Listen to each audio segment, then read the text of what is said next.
हरे कृष्णा। श्रीमद् भगवद गीता यथारूप अध्याय 3 श्लोक संख्या 32। ये त्व एतद् अभयसूयन्तो नानुतिष्ठन्ति मे मतम् सर्वज्ञान विमूढां स्तान् विद्धि नष्टान् अचेतस। किंतु जो ईर्ष्यावश इन उपदेशों की उपेक्षा करते हैं, इनका पालन नहीं करते, उन्हें समस्त ज्ञान से रहित, दिग्भ्रमित तथा सिद्धि के प्रयासों में नष्ट भ्रष्ट समझना चाहिए। तो इस श्लोक में अचेतसा शब्द उपयोग किया गया है। जिनमें श्रद्धा नहीं है, अश्रद्धालु, जो भगवान के प्रति श्रद्धा ना रखें। लेकिन विशेषता कलयुग ऐसे लोगों का युग है जिन्हें कहते हैं संदेहवादी, यानी कि यहाँ पर सबके हृदय में संदेह पाए जाते हैं, संशय पाए जाते हैं। जैसे ही भगवान की चर्चा की बात की जाए तो संशय, भगवान की वास्तविकता है या नहीं, वो है तो दिखते क्यों नहीं। तो अनेक प्रकार के संदेहों का निवास बद्ध जीवों के हृदय में रहता है। हाँ, अगर इंद्रिय तृप्ति के विषय में बात की जाए तो इंद्रिय तृप्ति से मिलने वाले लाभ को लेकर किसी के ऊपर संदेह नहीं है। चाहे इंद्रिय भोग से हमें कोई भी सुख ना मिलता हो, सिर्फ शास्त्र कहते हैं माया सुखाए, माया का सुख मिलता है कि दिखता है बहुत बड़ा, लेकिन पास जाते हैं तो उसमें सुख होता नहीं है। लेकिन इंद्रिय भोग के प्रति चाहे उसमें सुख नहीं भी है, तब भी हमें उसके ऊपर विश्वास है।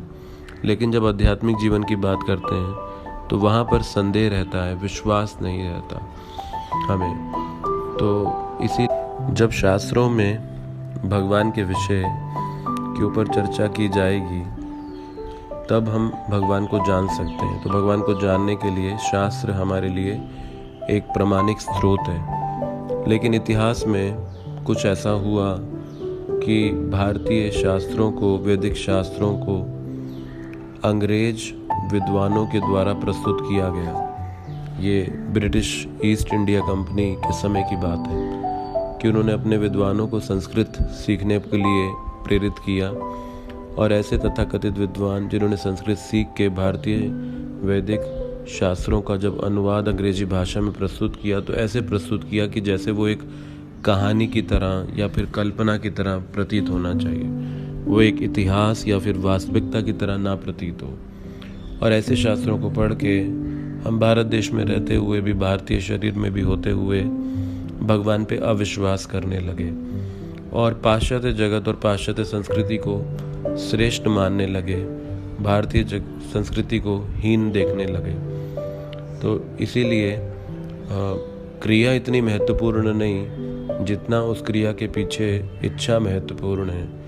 तो कोई शास्त्र को बोले भी, शास्त्र को प्रस्तुत भी करे, उसका अनुवाद भी करे, उसे समझाए भी, लेकिन अगर उसका लक्ष्य भगवान को प्रसन्न करना ना हो तो फिर ये आध्यात्मिक क्रिया नहीं कहलाएगी। लेकिन अगर शास्त्र को प्रस्तुत करने के पीछे लक्ष्य जन कल्याण, लोगों का भला और भगवान को प्रसन्न करना हो, तभी ये आध्यात्मिक क्रिया कहलाई जा सकती है।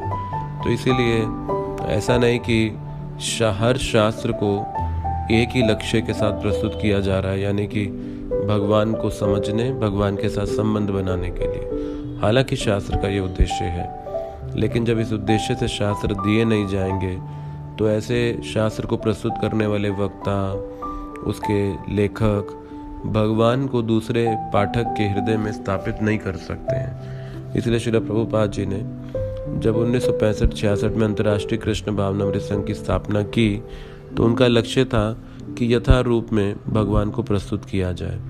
जैसे अर्जुन को कृष्ण ने गीता सुनाई और गीता सुनने के बाद अर्जुन का जो साक्षात्कार था कि कृष्ण परम भगवान है। लेकिन अगर हम शास्त्र पढ़ने के बाद भगवान के ऊपर विश्वास ना करें तो इसका मतलब जो लेखक है वो सफल नहीं हुआ इस बात को स्थापित करने के लिए।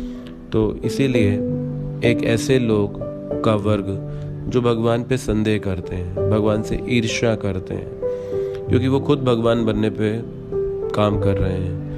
वो भगवान की तरह भोक्ता बनना चाहते हैं, स्वामी बनना चाहते हैं, नियंत्रक बनना चाहते हैं। तो जब भगवान बनना चाहेंगे तो फिर भगवान पे विश्वास कैसे कर लेंगे? इसलिए फिर भगवान की सत्ता को चुनौती दी जाती है। तो भगवान के समझने के लिए जो रास्ता है वो आध्यात्मिक विज्ञान है, वो भौतिक विज्ञान के द्वारा नहीं समझा जा सकता। जैसे आध्यात्मिक विज्ञान से आप भौतिक विज्ञान को नहीं समझ सकते, वैसे ही भौतिक विज्ञान से आध्यात्मिक विज्ञान को भी नहीं समझ सकते।